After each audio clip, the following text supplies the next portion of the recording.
C'est parti, mesdames et messieurs, bienvenue. Vraiment, c'est www.congo.net, c'est toujours dans les cadres, toujours il y a la rabino. Basango ya mboka, basango oyo ya politique mboka na biso ndenge ça kokende surtout la situation générale en République démocratique du Congo. Voilà un journaliste pro-démocrate attaqué, visité la nuit. C'est pas pour la première fois, c'est vraiment il y a une répétition. Il y a qu'on visiter, mais tout ça est battu. Peter Tchani a salinini. Peter Tchani m'a béni à Zakosala parce qu'il a pris une position où il y a la vérité, il y a défendre ma valeur. Il y a faut toujours chaque fois visité par des hommes inconnus. Alors, lobby la nuit d'aujourd'hui, nous allons les 21 à 1h du matin pour la énième fois visiter.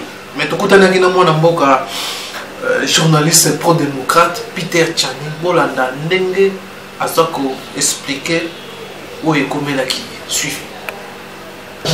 Bonjour Peter Tchani. Bonjour mon amboka. Oui mon amboka, tout le monde dit bah au côté là encore, c'est pas la première fois. Vous avez d'abord vous avez il y a un journal, vrai journal. Alors tout le monde dit bah par contre au côté, bah au côté là, et ça d'abord dit à Nino, vous avez reproché à Nino, ça yo kaka Peter Tchani qui pro-démocrate tous les années. Tu n'as reproché na victime ya vérité hein. Moi, le journal s'est lancé dans la question publique, dans l'optique, mais ça, Congolais, information en solo.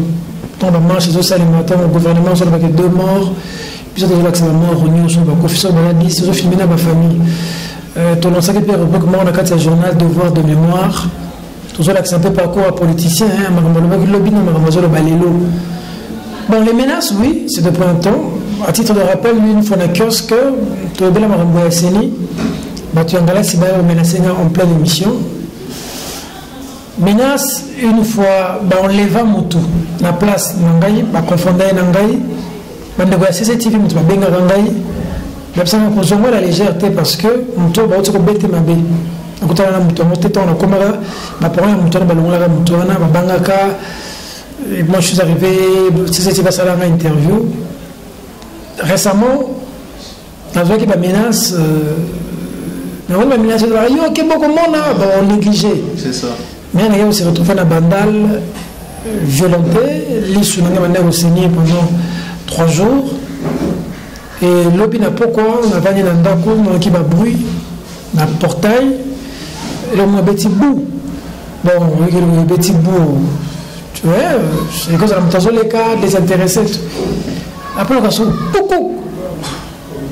Après, on a banga na batole comme ça makelele nana bali un peu conseiller quoi ko ba ligne zo kana boba minda na ndaku na tala na mona tili bo sur porte ya ndaku ya parcelle sous-estimée ya ndaku ma banga na porte ya ndaku j'ai appelé des gens na bengi à gauche à droite bande na biso organisme international téléphone bande ko lekata poser ba 1 heure bande ko presse na ko zo tuma zo ka politique moko na mika pe ko alerter à gauche à droite. Ndé ton voisin babimi voisin mon condé ayi panangay le temps to bimi le banandé ayi sina moni 2 personnes dans avec Bakaboul bazo bima rapidement appelé na ni bazo gagner quoi ndé azo bien bato la wala banane babimi bakei et puis ayi bisina en tout cas moi je te côté ça c'est yo côté ndaku je te là la parcelle maïa pas bimiona. On va se plaindre pour la ligne de sécurité. Qui met un bateau, puis il craque un peu panique. On a 1 heure. Madame, ça dit moi agitation. Journaliste, mais journaliste.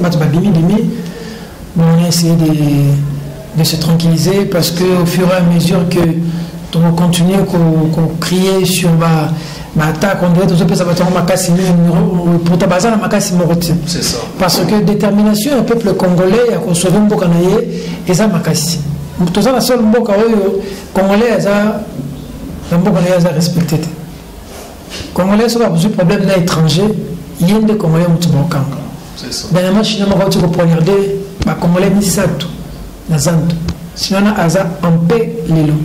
même si la mboka ni étranger ko poignarder mon mboka ba protéger biso ba bengana biso na poto ba boma ba congolais na Inde mona kutu moko Cynthia la dame ba kata mike.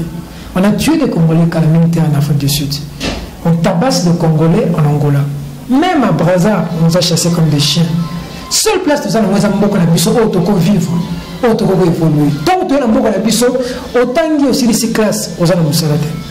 Ce que nous avons fait, c'est bien. Ce que nous avons créé le côté d'Anzela, les jeunes ont créé le côté d'Anzela. Maman, oyo, baza basi ba fonctionnaire, basi ba militaire, pe bateka na banzela, pour basi ba famille, lelo bako benga na bango, bako buka, bako kata. Donc on va dévier le télé bandi comme les nyoso akenda.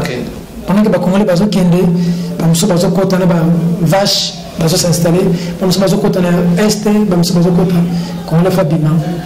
Plein zanini. Concilier sa identité à congolais valeur. Nous devons s'inscrire dans la lignée à Batou Oyo Tolobi. Et puis j'ai encore dit ça hier à ma femme à la maison. Si malheur m'arrivait, là où je serais, tout ce que je te demanderais, c'est de t'occuper des enfants. Occupe-toi des enfants, qu'elles aient une bonne vie. Qu'elles aient une bonne vie, c'est l'essentiel. Moi, je ne sais pas. Tu sais, moi j'ai atteint un stade où moi j'ai une structure. C'est-à-dire, moi, tous un rappel, un frein, et on s'en bat à carburant. Elle m'a pas la journaliste qui a la structure avec je donne foot à clé. Mais nous combat qui c'est-à-dire tu supportes des choses, des pressions, des choses parce que tu as accepté un chemin. Nous on a des offres. Matata pogno, hello, guerre, matata, professeur Mabi. Mais l'argent circule pour la presse. Nous avons refusé. Ce que Matata fait, c'est de l'escroquerie scientifique. Le professeur Mabi vient d'écrire un recteur. Il y a UPCSA, université crédible, beaucoup. Mais les lots, recteur, la mémoire à niveau même université, tout le monde a dit député, droit. Question entre avocat et avocat général, à éviter. Même université, il y a Kabila, diplôme. Il faut ça à 3 ans pour ça là. Doctorat. On salit en haut, tout ça on salité. Professeur associé à cause de la majorité, à cause de la majorité. On a exemple Mibeko, arrêté. Voilà, alors Peter Tchani, na un message pour lancer les Congolais, on va se de partout. On reste fort, c'est Dieu qui donne, il n'y a que Dieu qui retranche. Que ceux du vrai journal, Voice of Congo, le loup est un vrai journal, Voice of Congo, ton loup est un Voice of Congo, pour les billes pour ta vérité. Nous continuons la vérité. Nous avons kende. Tous les étrangers dans le biso. Mana la biso. Au moins lobby. Baza na courage à côté la biso le biso papa. Tangu besoin ba ngombe wa bulobaki. Papa ton mamado akufaki ba kundende n'importe qui bino bulobaki. To kama mnokote. Zambo la biso. Mana la biso to kotika bango na mboka nini. Bande ko na famille ba bango. On a un vrai journal dans 15 jours. Il s'est payé dans la tête, il s'est payé dans la prison, il s'est payé, je ne sais pas là où je serai. Mais mon plus grand bonheur, c'est que cette œuvre évolue, que ça parte, que les journalistes disent la vérité. Aujourd'hui, j'atteins un stade où, la bouteille, j'atteins un stade où que l'esprit Mosengo, que l'esprit Lumumba, que l'esprit Simon Kimbanga habite en chaque Congolais pour faire quelque chose pour son pays. C'est ça. C'est tout ce que je peux dire au Congolais. Okay. Merci, Peter Tchani. Merci, mon oncle. Merci, mesdames et messieurs. Vous venez là de suivre la version. Il y a Peter Tchani, ou un collègue, un journaliste pro-démocrate, où il est toujours à Zawana. À tel la vérité, à l'Obara, la vérité, le reportage, vous l'avez dit pourquoi, peut-être à ça, franchement, devoir de mémoire, peut-être à rappeler la na ba politicien na biso ba oyo ba maloba na mamba lobaka to éviter ya ngone za na base faut ba mena sakaye on ne sait pas ye mo razo comprendre te so sale nini mais ya bika ka ba défendre la vérité. Merci na bino nyoso bozo ki ba ko rolanda biso. Restez toujours fidèles sur www.voiceofcongo.net. Abonnez-vous massivement sur notre chaîne, la nouvelle chaîne YouTube Voice News. Là, vous allez aussi nous suivre. En tout cas, restez toujours fidèles sur www.voiceofcongo.net. Bye bye.